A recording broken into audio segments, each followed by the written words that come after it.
Hey guys, Nina here, welcoming you to another reading from the Ladies of Horror Picture Prompt Monthly Challenge, hosted by Elaine Pascal on her channel, The Godmother of Horror. If you'd like to read along or read previously published pieces, please visit spreadingthewritersword.com or ladiesofhorror.com. In the meanwhile, enjoy the reading.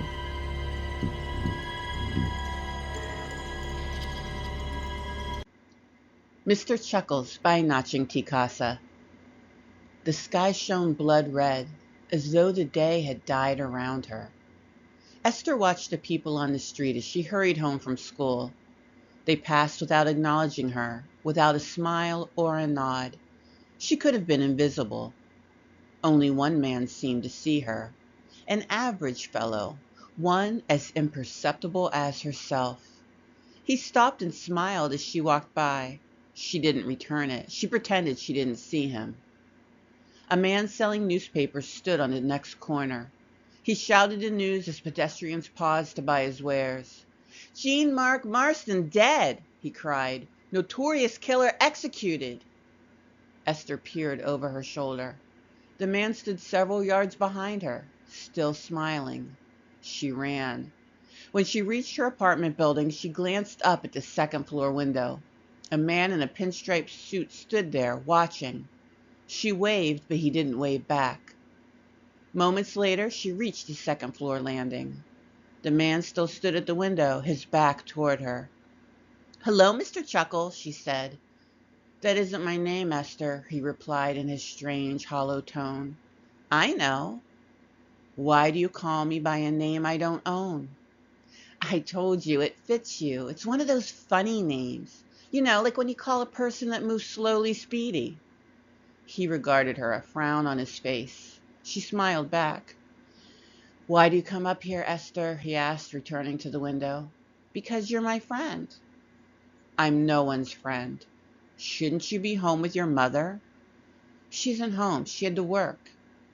"And, as usual, there's no one to watch you." "I'm 12. I don't need watching." Esther peered out the window. The man from the street stood on the walk below. He stared up at the window. She caught his eye and stepped away, heart pounding. "Can I stay up here with you, Mr. Chuckles?" she asked. "You know you can't. I don't want you here." "Please?" Mr. Chuckles faced her, scowling. "I've told you many times. I don't want you here." "But I don't want you here." Esther hurried down the stairs and away. Her apartment lay just past the front doors, and she rushed to it. Once inside, she locked the deadbolt and the chain, even though she knew it was useless. A footstep sounded in the hall. She glanced up at the two high windows. Mr. Banbury, the landlord, had installed bars over them so no one could get in. He hadn't thought of including a way for someone to get out. Another footstep. The useless phone hung on the wall. They hadn't had enough money to pay the bill, and even if she did call someone, who would believe her? Screaming wouldn't help. Even if someone heard her, they wouldn't get to her first-floor apartment fast enough. "Esther," a familiar voice said. "Esther, I want to talk to you." As quietly as she could, Esther rushed to her mother's bedroom and the small closet. She shut the door and burrowed into her mother's dresses and winter coats. "Help me," she murmured. "Please, somebody help me." Silence followed. She never heard the door open, never heard his footsteps. The only thing she did hear was his voice, beside her in the dark. "Bet you didn't think you'd ever see me again," he whispered. This time she did scream.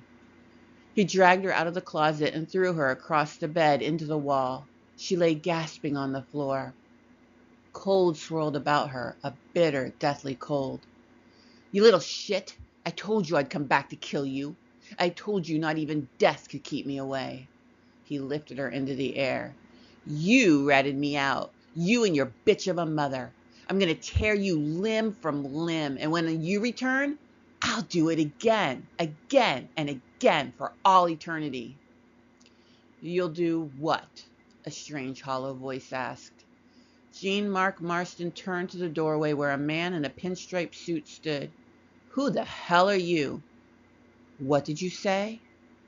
If you must know, I said I'd tear her limb from limb. Mr. Chuckles strode across the floor. That's what I thought you said. He grabbed hold of Marston's head and tore it from its body. When he went for the arm, Esther turned away and covered her ears.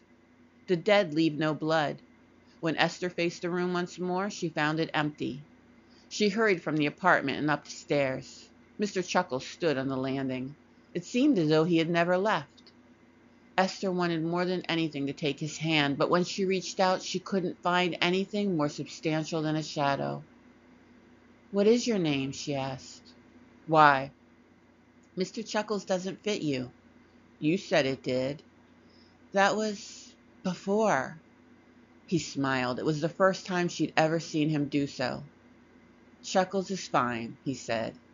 Esther smiled back.